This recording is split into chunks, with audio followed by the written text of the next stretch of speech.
Students, I am Dr. Anita Kothari, Associate Professor in Chemistry, SPC government college Ajmer.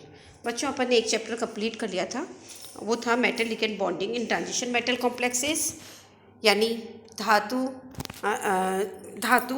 संकरण धातु संकुलों में धातु ligand बंध की प्रकृति है ना। अब उससे रिलेटेड पूरा हर चीज़ मैंने आपको अच्छे से समझाई थी। आज हम शुरू करेंगे अपना नया chapter, that is the electronic spectra of transition metal complexes, यानी संक्रमण धातु संकुलों के इलेक्ट्रॉन स्पेक्ट्रा को। ओके, एक बार इसका ब्रॉड आउटलाइन देख लेते हैं सिलेबस की। सिलेबस अगर आप इसका देखें तो देखिएगा, इसमें आपको सबसे पहले डिस्कस करना है कि type of electronic transitions, electronic transition कितने प्रकार के हैं। Then we will discuss about the selections rule for DD transition, यानी डीडी संक्रमण के वर्ण नियम पढ़ेंगे कि कौन से ट्रांजिशन होने चाहिए और कौन से ट्रांजिशन नहीं होने चाहिए। Then we will study about the spectroscopic ground state, यानी स्पेक्ट्रमी निम्नतम अवस्था पढ़ेंगे। Then we will study about the Orgel diagrams for D1 and D9 configuration, यानी D1 और D9 जो विन्यास है उसके लिए ऑर्गल डायग्राम पढ़ेंगे। स्पेक्ट्रोकेमिकल सीरीज पढ़ेंगे, यानी स्पेक्ट्रमी रासायनिक श्रेणी पढ़ेंगे। And last we will discuss about the electronic spectrum of hexa aquo titanium +3 complex, यानी जो हेक्सा एक्वो टाइटेनियम +3 है उस संकुल का इलेक्ट्रॉनिक स्पेक्ट्रा हम डिटेल में पढ़ेंगे। ओके बच्चों, तो सबसे पहले क्योंकि हमें ये जानना जरूरी है, we are studying the topic electron संक्रमण धातु संकुलों का इलेक्ट्रॉन स्पेक्ट्रा। तो सबसे पहले हमें ये देखना है कि इलेक्ट्रॉनिक स्पेक्ट्रा क्या होता है, राइट। तो सबसे पहले आपको अगर देखें तो आपको अच्छे से पता होगा कि जो इलेक्ट्रोमैग्नेटिक वेव्स होती हैं वो एब्जॉर्ब कर करके इलेक्ट्रॉन ग्राउंड स्टेट से हायर एनर्जी स्टेट में एक्साइट हो जाता है ना। और जब वो वापस हायर एक्साइटेड स्टेट से ग्राउंड स्टेट में आता है तो वो एनर्जी को वापस से उत्सर्जित करता है, और इस तरह से प्रकाश का अवशोषण और उत्सर्जन के कारण ही हमें इलेक्ट्रॉनिक स्पेक्ट्रा प्राप्त होता है। समझ गए बच्चों कि भाई अगर सपोज देखो हमारे पास दो एनर्जी स्टेट्स हैं, एक ग्राउंड स्टेट है और एक एक्साइटेड स्टेट है। ओके, तो what will happen, the electron present in ground state get excited into the higher energy level by the absorption of electromagnetic waves, that is the light. Okay, और जब वो वापस से एक्साइटेड स्टेट से ground state में आएगा तो definitely it will emit the light, तो वो प्रकाश की लाइट को निकालेगा, और इस एब्जॉर्प्शन और इमिशन की वजह से हमें जो स्पेक्ट्रा मिलता है उसे हम कहते हैं इलेक्ट्रॉनिक स्पेक्ट्रा, है ना। तो मैक्स प्लांक के अनुसार आपको पता है कि किसी संक्रमण की जो ऊर्जा होती है डेली, वो होती है अवशोषण की आवृत्ति के इनवर्स के प्रोपोर्शनल होती है। ओके, यानी del e is proportional to the mu, और we can say del e is proportional to the अस्सी, दैट इज हम ये कह सकते प्रोपोर्शनलिटी कांस्टेंट हटा देंगे तो that will be the del e equals H mu, है ना। तो यहाँ पर आप देखेंगे कि म्यू को हम लिख सकते हैं C/λ, है ना। तो डेल ई इक्वल्स HC/λ, और आपको पता है 1/λ is equals to the wave number, तरंग संख्या होती है। So this equation can be written as del e equals H mu this bar c. Okay, तो यहाँ पर जो नोटेशंस हमने यूज़ किए हैं वो है del e. What is del e? Del is the energy difference between the E1 and E2 energy levels, यानी del e is equals to be E2 minus E1, है ना। क्यों? E2 क्या है?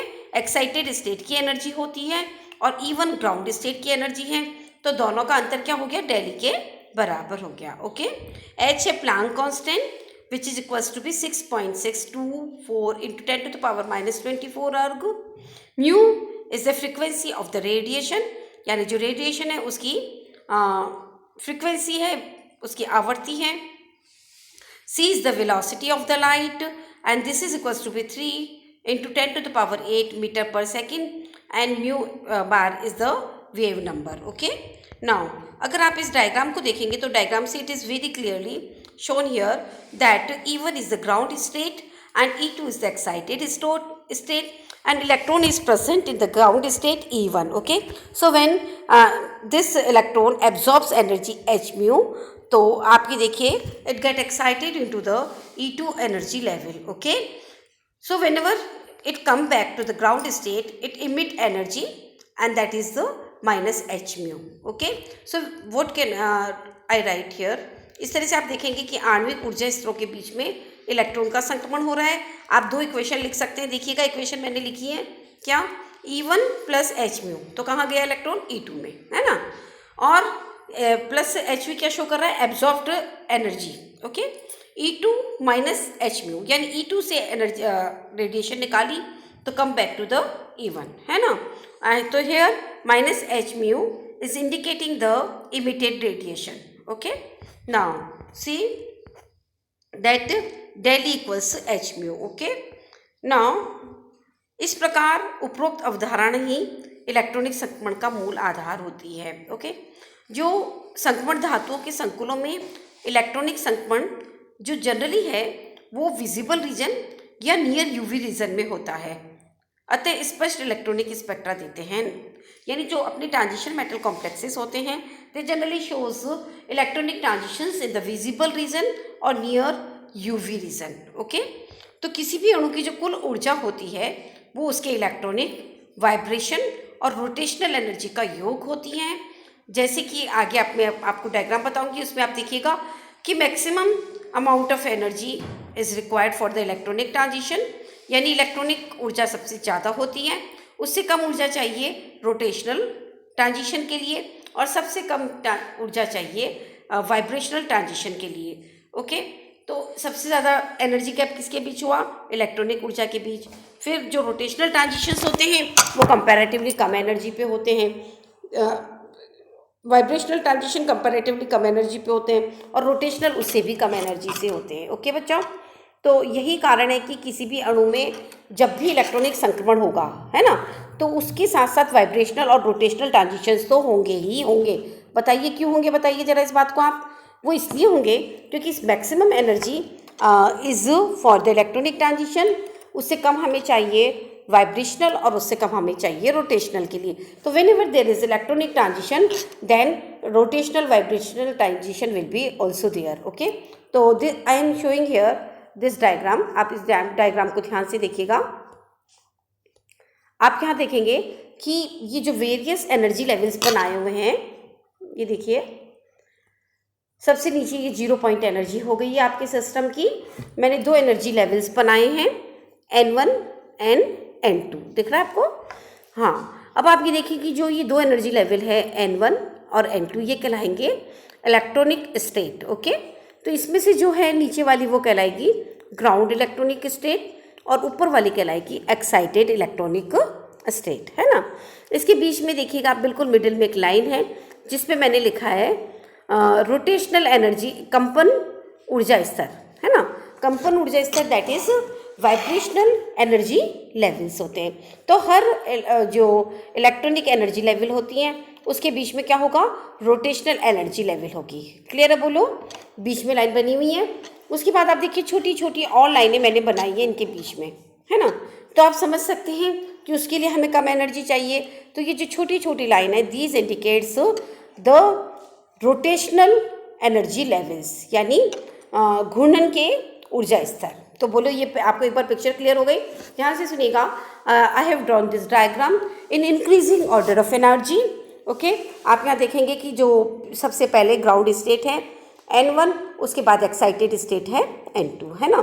तो जब इलेक्ट्रॉन का संक्रमण N1 से N2 में होगा then this is known as the electronic transition. आप ध्यान से देखिएगा कि मैंने N1 से जब इलेक्ट्रॉन को N2 में भेजा है ना, तो ये क्या कहला रहा है आपका इलेक्ट्रॉनिक ट्रांजिशन। क्यों?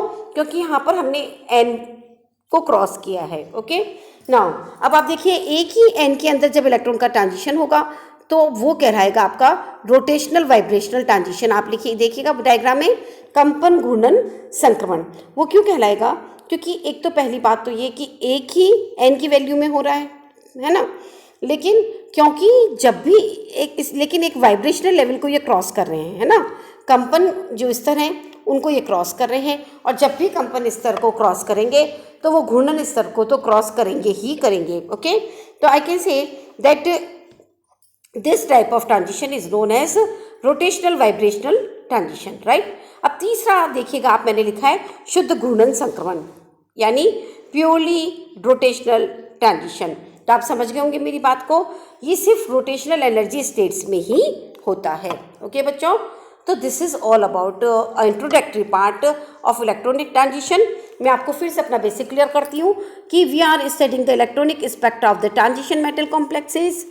हम संक्रमण धातु का इलेक्ट्रॉनिक स्पेक्ट्रा पढ़ने जा रहे हैं और हमने ये देखा कि बेसिक थिंग है कि जब भी इलेक्ट्रॉन ग्राउंड स्टेट से एक्साइटेड स्टेट में जाता है तो, और जब एक्साइटेड स्टेट से वापस ग्राउंड स्टेट में आता है तो वो ऊर्जा का उत्सर्जन करेगा और उसकी वजह से हमें स्पेक्ट्रा मिलेगा।